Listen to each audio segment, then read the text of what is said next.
Hello students. Today we are going to study chapter 6, the neighborhood.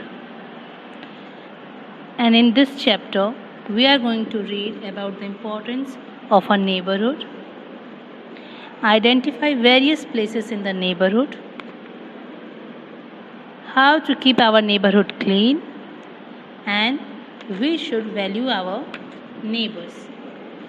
In the first part, we are going to study what is neighborhood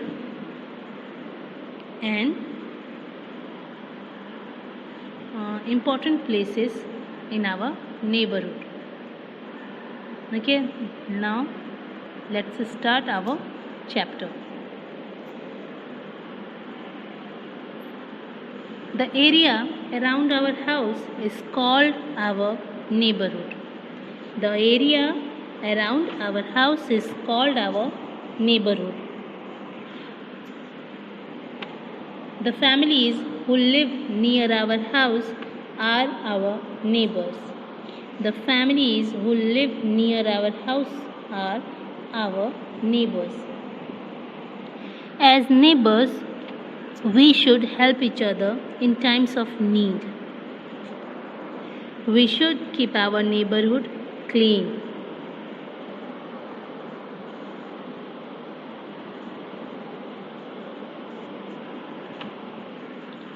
Is it clear to you?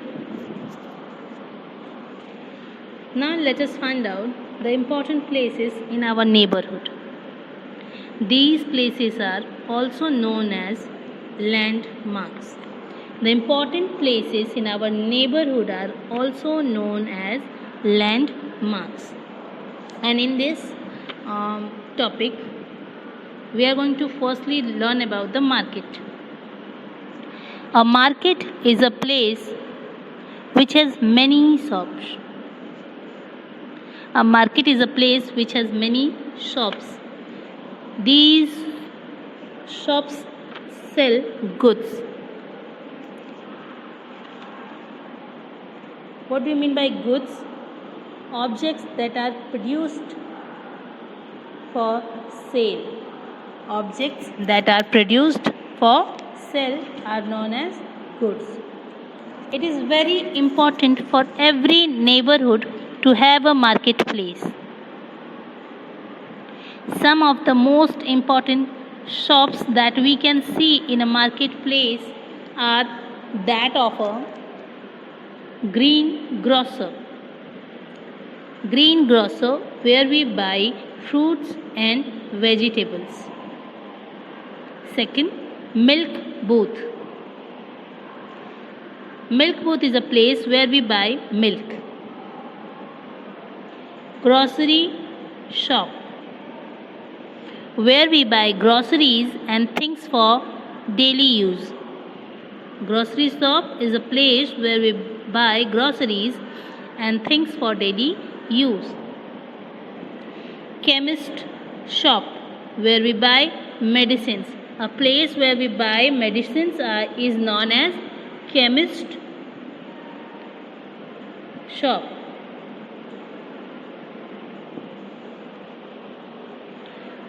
And then stationery shop, where we buy pens, pencils, books, notebooks, etc. Nowadays, many neighborhoods have big malls, which have shops, restaurants, movie halls, and fun zones. This is also we found in our market. Other places in our neighborhood we are going to study in our second part. Thank you.